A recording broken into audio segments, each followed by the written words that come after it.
O meu ativo valorizou 100%. Devo vender? Essa é uma das perguntas que eu mais recebo lá no meu Instagram. E por receber muito essas perguntas lá, eu acredito que seja a dúvida de muitos investidores e muito possivelmente é a sua dúvida também. Então, no nosso vídeo de hoje eu vou te apresentar os 3 principais motivos que me levam a fazer um giro de carteira e você vai se surpreender com eles. Então, vem comigo e vamos ver quais são esses 3 motivos ou 3 principais motivos que me faz girar a minha carteira e eu vou te dar alguns exemplos práticos.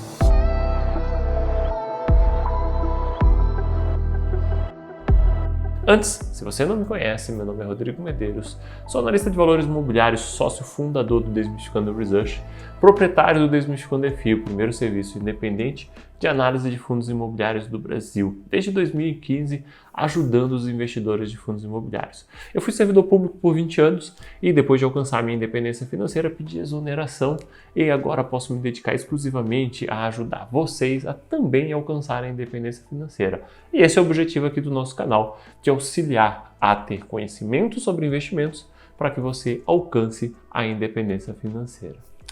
Mas vamos lá! Quais são esses 3 motivos que me levam a fazer um giro de carteira? Motivo número 1, mudança de fundamentos. Isso não é muito comum. Quando nós vamos comprar um ativo, nós estudamos bastante ele. Para quê? Para que possa realmente comprar, ter uma valorização e ter ganho com seus dividendos, com seus rendimentos e ter um ganho no longo prazo. Mas as coisas mudam ao longo do tempo. A situação econômica do país e às vezes até mesmo a situação econômica do ativo. Se eu fizer um acompanhamento leve do meu ativo, pode chegar num momento em que eu vou dizer, opa, esse ativo agora está me trazendo um risco-retorno que não é mais interessante para mim. Ou seja, o risco aumentou muito ou o retorno já não está mais muito atrativo. Ou seja, eu tive uma mudança de fundamentos. Vou dar um exemplo aqui muito claro. Uma vez eu recomendei na minha carteira recomendada HSML 11. A HSML tinha todos os itens necessários para eu recomendar ele. Uma boa gestora, bons ativos, uma expectativa futura de bons rendimentos naquele momento, uma baixíssima alavancagem. E eu disse, poxa, está no momento de colocar esse fundo na carteira. Eu coloquei e umas semanas depois, como disse um amigo meu, o gestor me deu uma canelada na minha recomendação. Por quê? Porque o gestor foi lá e comprou um ativo que, na minha opinião, era de uma qualidade inferior à média do seu portfólio, com uma alavancagem que eu não gosto, que é uma alavancagem com carência de juros. Naquele caso específico era uma carência parcial, mas ainda assim era carência de juros, uma alavancagem que normalmente me deixa desconfortável. A hora que aquilo aconteceu, eu fiz análise. Para quê? Será que é o caso de vender? Entendi que não. O ativo estava muito descontado e, vamos assim dizer, suportava aquele meu desconforto. Ou seja, o risco-retorno estava muito adequado. Mas o risco tinha aumentado. O risco não era mais o mesmo de quando eu recomendei. Então, dependendo do valor que ele chegasse, dependendo do comparativo com seus pares, poderia fazer sentido eu fazer um giro de carteira. Continuei fazendo um acompanhamento e aquele giro, aquele risco aumentado pelo que tinha sido feito, ele me deixava desconfortável. Chegou um determinado momento que no comparativo de pares, no comparativo de valores, eu decidi fazer o giro. Veja, esse giro aqui, ele não tem nada a ver com o valor do ativo. Ele tem a ver com o aumento do risco que eu entendi. Um risco que vai me deixar desconfortável, o famoso teste do travesseiro. Botei o teste do travesseiro, estou tranquilo? Não estou tranquilo. Aquele caso ainda me deixava relativamente tranquilo. Tem alguns casos que não deixo. E aí você tem que fazer o quê? Você tem que girar. Esse caso não precisava de um giro rápido. Um giro acompanhado já era suficiente. Mas então assim, mudou os fundamentos? Pode sim ser necessário você girar. Veja, não tem nada a ver com valorizou 100% ou não. Eu estou aqui olhando para os fundamentos do ativo. E o número 2? Então vamos lá. O número 2 já tem um pouco mais a ver com valorização, tá? Que é o quê? Um aumento na minha concentração. Às vezes uma valorização do ativo ele fez com que ele ficasse muito concentrado. E aí, o que você acaba pensando ali? Poxa, estou aqui com o ativo muito concentrado, isso aqui está me deixando desconfortável, eu vou reduzir um pouco a exposição dele para ir para outros ativos. Veja, não é porque o ativo valorizou demais que eu vou vender, mas de repente aquela valorização fez com que ele ficasse muito importante dentro da minha carteira. Vou te dar um exemplo aí bem prático meu, para que você possa entender. Teve um período em que Banco do Brasil, um período não muito distante, que o Banco do Brasil estava cotado entre R$29 e R$30. E aí, olhando outros ativos, eu entendia que o Banco do Brasil tinha que ter uma exposição relativamente alta na minha carteira. Eu costumo normalmente dizer isso, olha, em ações, gente, às vezes faz sentido. Eu achei um ativo muito descontado, eu vou fazer uma posição alta. Mas veja, eu não vou fazer uma posição alta da noite para o dia. Vou fazer uma posição alta ao longo dos meses. Se aquele ativo continuar naquele preço e eu continuar convicto que está descontado, eu vou comprando aos pouquinhos, até ficar numa posição que eu entenda que ela seja razoável, mas seja alta. Como eu costumo dizer, é um leve desconforto. No meu caso, esse leve desconforto ele fica em torno de 15%. Foi isso que eu fiz. O Banco do Brasil passou a representar 15% da minha carteira, entre R$29 e R$30. O preço médio, na verdade, ficou em R$30. E ok, perfeito. De repente, o Banco do Brasil foi para R$42. Aquilo fez com que a minha posição em Banco do Brasil fosse um pouquinho superior a 20%. O que eu comecei a olhar para Banco do Brasil? Bem, peraí, 20%, um pouquinho mais de 20%, ele já é desconfortável na minha carteira. Para mim, a minha posição pessoal de desconforto de concentração é 15%. Então, um pouquinho mais de 20% já gera um certo desconforto. Deixa eu fazer um giro. Aí eu fiz o quê? Eu fui lá para o item 3, para o terceiro motivo, buscar informações para ver se fazia sentido eu girar minha carteira. E aí girei a carteira. Justamente para quê? Para reduzir aquela posição. Porque uma coisa era ter 15% quando estava absurdamente descontado. Ter um pouco mais de 20% quando ele só está descontado, não fazia sentido. Girei, vendi, devolvi ela para 12%, continuei com uma posição alta, mas já não naquele ponto limite do desconforto. E aí, comprei outros ativos. E aí o motivo da compra desses outros ativos é o item 3. Mas veja, como nesse segundo motivo, aí sim eu tenho uma ligação com a valorização. Mas não é só porque ele valorizou, é porque eu tenho uma exposição muito grande.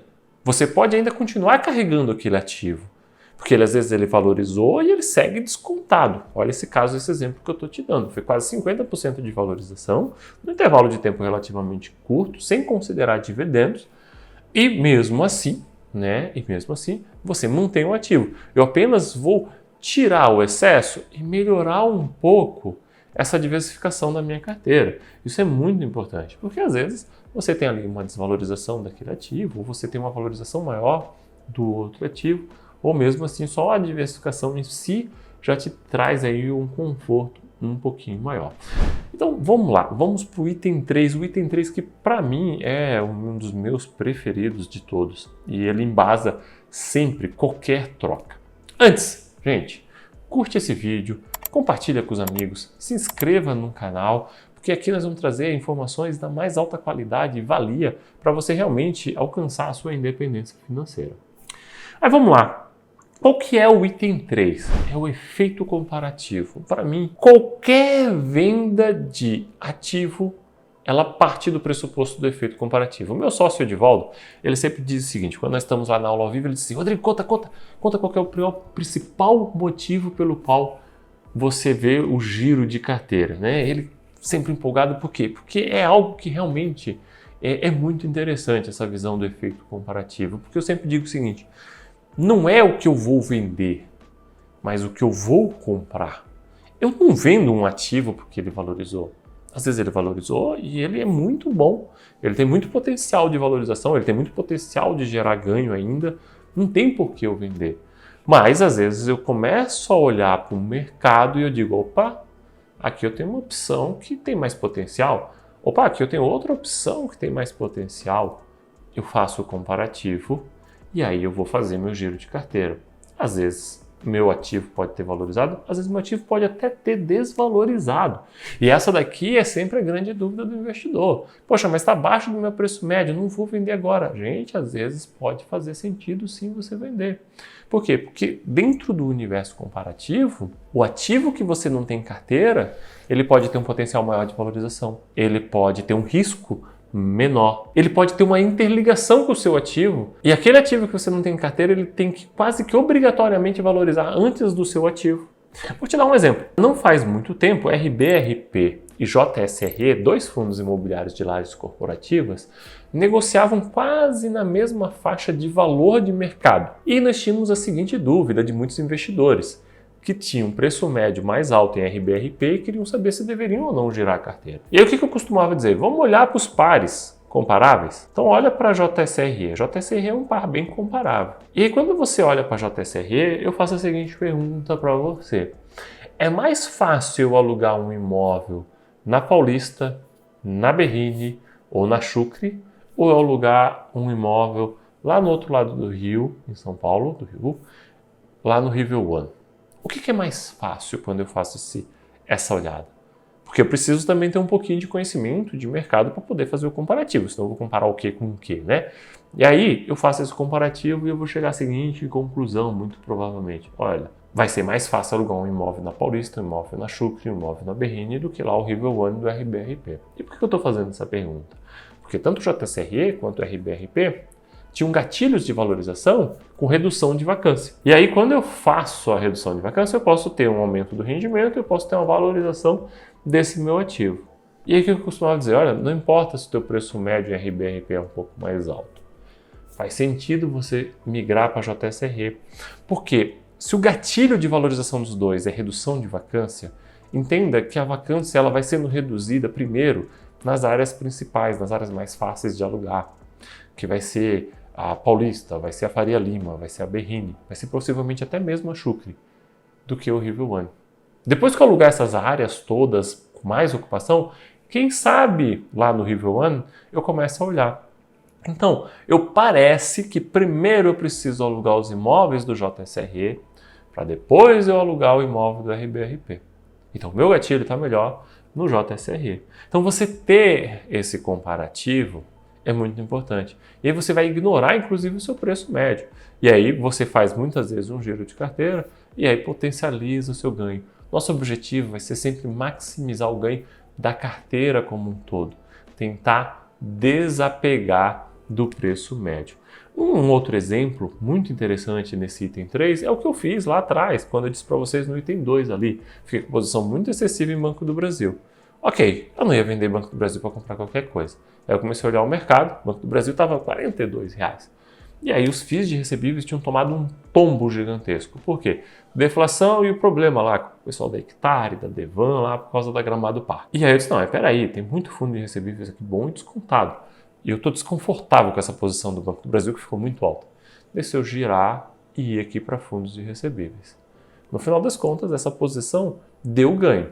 Mas o objetivo não era nem ter ganho absoluto. Podia o Banco do Brasil continuar valorizando e os fundos de recebíveis terem valorizado, até terem ficado congelados. Mas eu diversifiquei melhor minha carteira e comprei ativos descontados. Então eu vou somando esses três pontos principais que eu tenho para avaliar e ver se giro. Então, uma perda de fundamento, ou então uma posição que ficou excessiva por causa de uma valorização, ou a atividade comparativa. Esses três são complementares e vão o tempo todo se interligando. E aí, o que você acha? Você gira ou não gira a sua carteira? Você gosta de girar? Você tem outros motivos? Conta aqui para mim, conta aqui embaixo se você gosta de girar a sua carteira, não gosta, tem algum motivo específico que te faz girar a carteira, teve algum caso alguma vez que você já girou a sua carteira. Espero vocês no nosso próximo vídeo. Um forte abraço!